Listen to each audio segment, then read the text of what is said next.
BJP की virtual rally की शुरुआत हो चुकी है। जिला जनसंवाद कार्यक्रम के तहत कार्यकर्ताओं से चर्चा इस वक्त जारी है। विष्णुदेव साय ने राजनांदगांव जिले के कार्यकर्ताओं से चर्चा की है, तो वहीं रमन सिंह रायपुर जिले के कार्यकर्ताओं से इस वक्त चर्चा कर रहे हैं। सरोज पांडे जांजगीर जिले के कार्यकर्ताओं से चर्चा करने वाले हैं। बड़ी खबर आपको बता रहे हैं, बीजेपी की वर्चुअल रैली की शुरुआत छत्तीसगढ़ में हुई है। जिला जनसंवाद कार्यक्रम के तहत कार्यकर्ताओं से बड़े नेताओं की चर्चा होगी। विष्णुदेव साय ने राजनांदगांव जिले के कार्यकर्ताओं से चर्चा की है इस वर्चुअल रैली में, तो वहीं रमन सिंह ने रायपुर जिले के तमाम बीजेपी कार्यकर्ताओं से चर्चा की। चर्चा चल रही है। वहीं सरोज पांडे जांजगीर जिले के कार्यकर्ताओं से चर्चा करेंगे।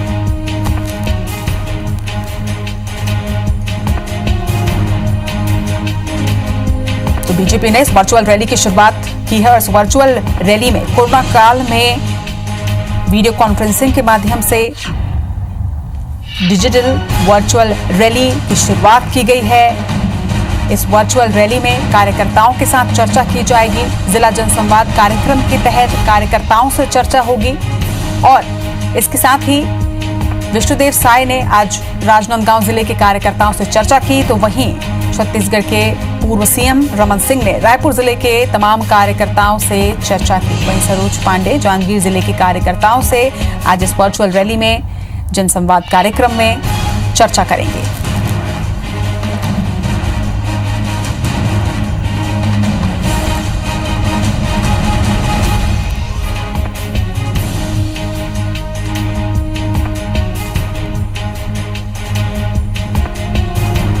तो आज बीजेपी की वर्चुअल रैली की शुरुआत छत्तीसगढ़ में हो चुकी है। इस वर्चुअल रैली के माध्यम से कार्यकर्ताओं के साथ संवाद किया जाएगा, चर्चा होगी। जिस तरह से कोरोना काल इस वक्त चल रहा है, ऐसे वक्त पर बीजेपी ने वीडियो कॉन्फ्रेंसिंग के माध्यम से, डिजिटल माध्यम से इस वर्चुअल रैली की शुरुआत की है और इस रैली में जिला जनसंवाद कार्यक्रम के तहत कार्यकर्ताओं के साथ चर्चा की जाएगी। इसी के तहत आज विष्णुदेव साय ने राजनांदगांव जिले के कार्यकर्ताओं से चर्चा की, तो वहीं रायपुर जिले के कार्यकर्ताओं से रमन सिंह इस वक्त चर्चा कर रहे हैं। तो वहीं जांजगीर जिले के कार्यकर्ताओं से कुछ ही समय में सरोज पांडे भी चर्चा करेंगे। अलग अलग जिलों में अलग अलग नेता कार्यकर्ताओं से चर्चा करेंगे इस वर्चुअल रैली के माध्यम से।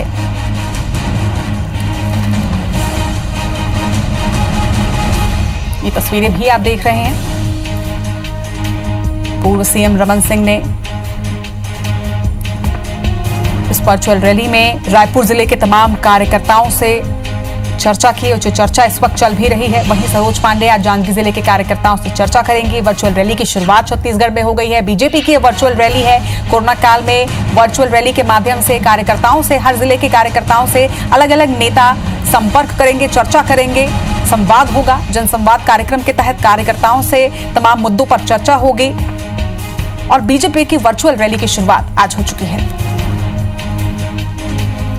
इसके साथ ही आपको यह भी बता दें कि बीजेपी के वर्चुअल रैली पर कांग्रेस का पलटवार हुआ है। मंत्री अमरजीत भगत का बयान सामने आया है वर्चुअल रैली को लेकर। बीजेपी की वर्चुअल रैली फेल और केवल आभासी है, यह कहना है अमरजीत भगत का। वर्चुअल रैली केवल पॉलिटिकल ड्रामा। तो मंत्री अमरजीत भगत का यह बड़ा बयान आया है। उन्होंने वर्चुअल रैली को ड्रामा बताया है। प्रधानमंत्री नरेंद्र मोदी को खुश करने के लिए इस रैली को किया जा रहा है, यह भी उन्होंने अपने बयान में कहा।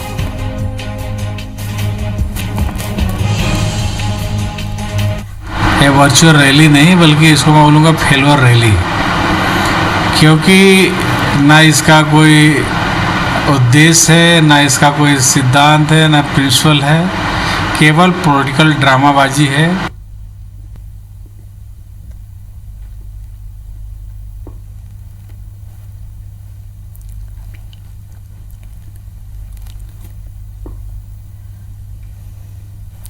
चलिए, इस वक्त हमारे साथ कांग्रेस से रमेश जी जुड़ रहे हैं। आपका बहुत बहुत स्वागत है IBC 24 में रमेश जी। और ऐसे वक्त पर, कोरोना काल के वक्त पर बीजेपी ने एक वर्चुअल रैली की शुरुआत की है और इसके माध्यम से वो कार्यकर्ताओं से लगातार चर्चा कर रहे हैं। क्या प्रतिक्रिया आपकी?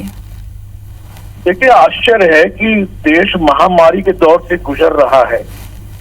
देश की अर्थव्यवस्था बहुत ही गंभीर हालत में खड़ी हुई है और ऐसे समय में कोरोना संकट में जो मरीज हैं उनका इलाज करने में पूरी ताकत झोंकने के बजाय भारतीय जनता पार्टी जो वर्चुअल रैली कर रही है, ये मैं सोचता हूं कि देश की समूची जनता का ये अपमान है।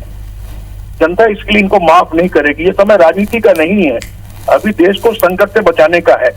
आम आदमी के स्वास्थ्य को, आम आदमी की जीवन रक्षा को और देश की अर्थव्यवस्था को बचाने का समय है। और वर्चुअल रैली के माध्यम से करोड़ों अरबों रुपए फूक रहे हैं, इससे बड़ा मजाक क्या हो सकता है। जी, इसी के साथ हमारे साथ इस वक्त बीजेपी से संजय श्रीवास्तव जी जुड़ गए हैं। आपका आईबीसी 24 में बहुत बहुत स्वागत है संजय जी। आज वर्चुअल रैली की शुरुआत हुई है, लेकिन इस वर्चुअल रैली की शुरुआत के साथ साथ ही कांग्रेस ने सीधे सीधे इसे पॉलिटिकल ड्रामा भी करार दिया। और इसके साथ साथ रमेश जी भी कांग्रेस की तरफ से हमारे साथ जुड़े हुए हैं। वो उनका भी कहना है कि कोरोना काल में ऐसे वक्त पर फोकस होना चाहिए कोरोना पर, तो इस वक्त इस तरह की चीजें हो रही हैं। क्या कहते हैं? देखिए, राज्य के अंदर में जो कांग्रेस की पार्टी और कांग्रेस की सरकार ने इस छत्तीसगढ़ का बुरा हाल किया है, वो अपनी कमियों को छिपाने के लिए कहीं न कहीं दूसरे पार्टी पर, दूसरी सरकारों पर आरोप लगाएंगे। यही उनका धर्म रह गया है।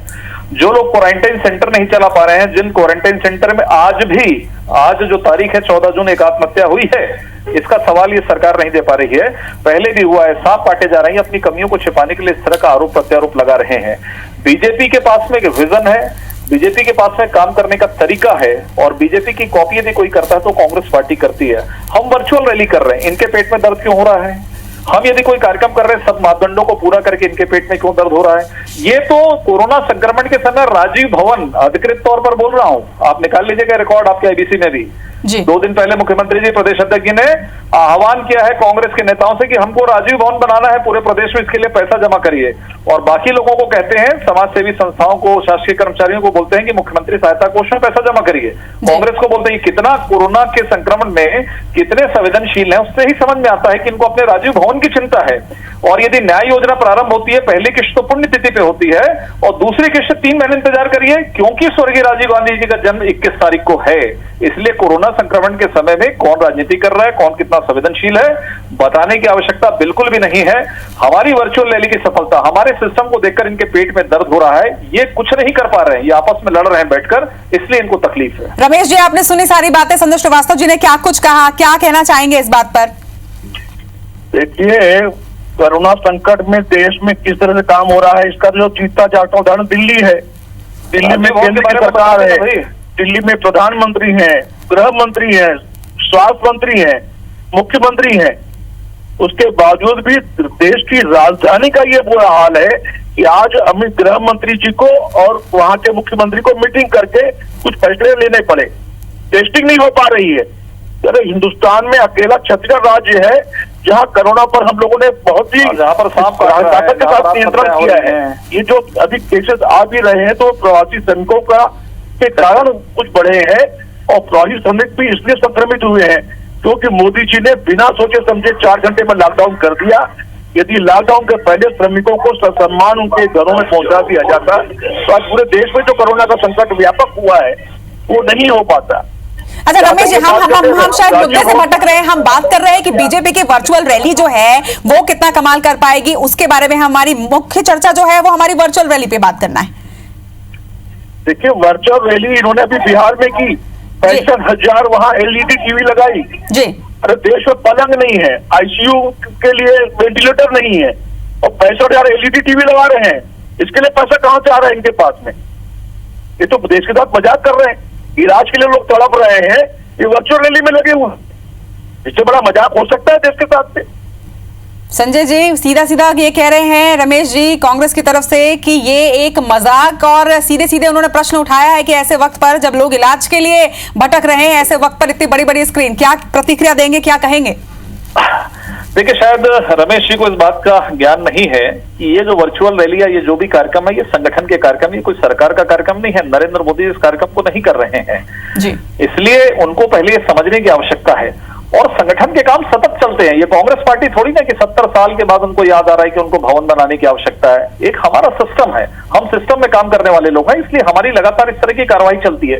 सरकार अपना काम कर रही है, संगठन अपना काम कर रहा है।